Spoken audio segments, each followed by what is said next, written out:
Okay, so today I'm going to share with you what I would do to start Facebook ads in 2025 as a dropshipper. You need to understand that dropshipping, specifically with Facebook ad, requires a lot of expertise, requires a lot of information. You can easily get that information on YouTube, you can easily get it through a mentor, whatever is your source, you can get it. But at the end of the day, you need to have a plan. What do you need to do? Because at the end of the day, the difference between me and you is only one thing, actually two, is maybe yes, I have more knowledge than you. That's the first thing.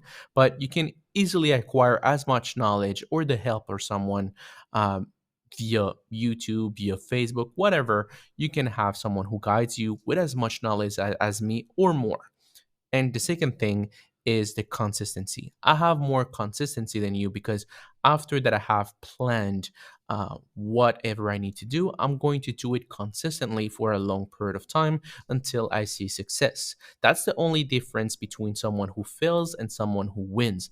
99% of people fail before they see a winning product, before they taste what success looks like. It's the same thing in any place in the world, with any business, with any industry. If you're going to the gym, most people that are going to the gym don't have abs. The 1% have them because they stayed committed long enough. Okay, some of them got more info, more skills, more knowledge than others, but a lot of people without knowledge and the discipline and the consistency of never giving up, they were able to reach the point to have abs. And then became great at what they do because they did it so many times. Same thing in dropshipping. Today, I'm going to plan you what you need to do or what I would do if I was to start Facebook ads in 2025.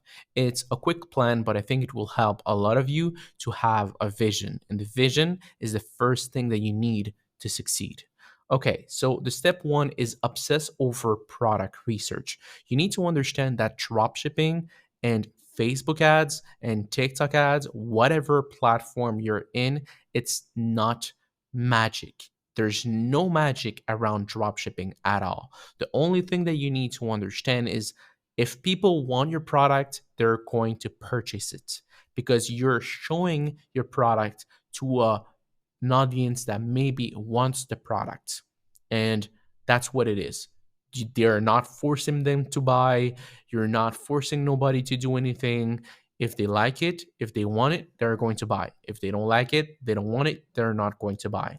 So you need to put 80% of your time on product research. So when you launch a product, maybe not the first one, maybe not the second, third, fourth, fifth one, but eventually you'll find a product that people wants and that people are going to spend their hard-earned money to buy. And from there, you will be able to put in place some strategies to scale. But before that, if you launch a product and it doesn't have, let's say, the sales that you expected or doesn't have any sales at all, then I will just simply move on to the next thing and I will get better at what I do. Because there's two main mistakes in the world of dropshipping. There's the people that don't test products, and there's people that test product without analyzing. Both are in the wrong, but the one that tests product without analyzing eventually will hit a winner and will make money. The one that stays stuck and doesn't test will never make money. So that's what you need to keep in mind. The second thing is target the right countries. You need to understand that if you don't have the right countries, you are going to fail. There's different type of countries that you can do. You can do the big five, so USA, UK, Canada, Australia, New Zealand, and it's the most competitive market, but at the same time, it's a 100% secure market. You know that if you have a winner in that market, you're going to make a lot of money. But you can target also European countries like Sweden, Switzerland, France, Germany. And by going into the route of European countries, then you can test and scale, let's say, a little bit less saturated products. Because a lot of the time, what we do, me and my brother, is we test with a bunch of countries. And sometimes they do sell well in the big five, but other times they don't. At the end of the day, I don't care where my sales come from as long as I have sales. So if it comes from Sweden, perfect. If it comes from Canada, great. If it's come from the US, great. The only difference that if it comes from the US or any other countries outside of the big five is that it's going to be extremely less killable than the big five. Maybe you're going to make 100K, 150K. That's still life changing money, but it's not like seven figure USA kind of money. Okay, so what is the step three? The step three is I would choose a great interest. Well, multiple, actually between 5 to 6 interests. Which one of those 5 interests I'm going to choose? So I ask myself a few questions, and you should ask yourself the same question in order to know if it's worth it or not. Well, worth choosing the interest or not. The first thing is what is the product? So if you sell a hoodie, then you're going to type hoodie. You're selling a hoodie. Maybe there's people on Facebook that are interested in hoodie and are actively looking for hoodies. So maybe your product will sell there. So what it is, simple as it is. Sometimes I sell jackets. I put the interest jacket and I start making sales right away. So don't overcomplicate it. The first interest is always what it is, and sometimes it works amazingly well. What is the second thing? Where would you use it? So now you have a jacket. Where would you use that jacket? So on a night out, in a club, in a restaurant, fancy restaurant, in a fancy car, whatever. Where is the place where you would use that jacket? And you need to think about, okay, the customer, where they would use it, with a motorbike and um, and then the streets, whatever. Think about it.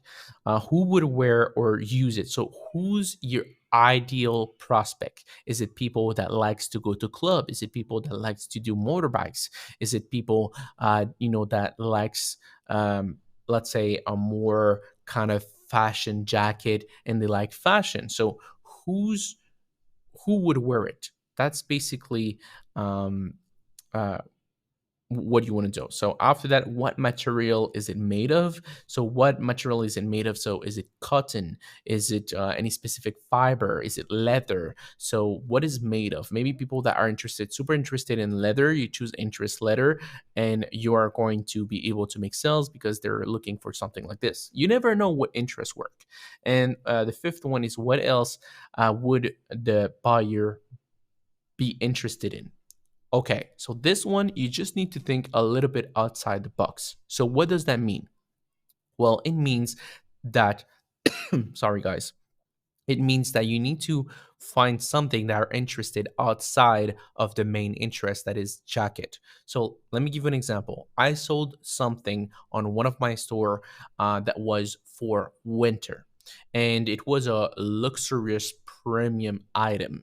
So what I did is I targeted brands like Mercedes because I knew, okay, if people like this item, they will like other luxurious stuff. So maybe they will like they have Mercedes. And if they have Mercedes and they like this, maybe I will have sales. And it did work. So what does that mean? It means that you don't need to be set in stone and have something that looks like your interest. No, maybe there's other doors out there. And to be honest, another thing that I would do is maybe choosing who would, like I said, who would wear or use it. Well, it could be a celebrity, it could be a star, it could be an influencer. You can find people that are all over the place that have a some kind of style. So let's say if you're selling a puffy jacket, maybe you will have the interest Kanye West because it has been seen multiple times with puffy jackets. Whatever it is, just find something that reflects the type of people that would use your product. Maybe you will use George Clooney because you have a nice tuxedo and he's been known for having classic items. Okay, so step four, keep targeting broad. You never know who's your audience. You never know. You never know if your audience is, let's say, a male or a female. Well, if it's a female product, 100%, you're 100% sure that it's a female product, then go for female only because no man will buy makeup or like, you know what I mean. Most women will buy makeup, but minority of the men will buy makeup. So target a woman. But if you don't know or you have hard time knowing who's your audience, then live it broad. Always live it broad. Let Facebook, let the algorithm, let TikTok do his thing. So that's what you want to do. For the age, same thing. Don't narrow down the age. Maybe younger people are going to buy it. Maybe older people are going to buy it. We don't know. So keep that in mind. Step 5, create an irresistible offer. Create an appealing offer with some sense of urgency. If you create a great offer with some sense of urgency, they are going to say, oh, that's a good price. The product feels like it's $400. I have it for $100, and they only have 20 units, or they only have for a limited amount of time. So I need to get it now. And by doing that, you will make them buy right now. So, what are the 3 key Facebook ad rules to follow? Because I've made a lot of mistakes and I spent a lot of money. I lost a lot of money, and obviously I made a lot of money.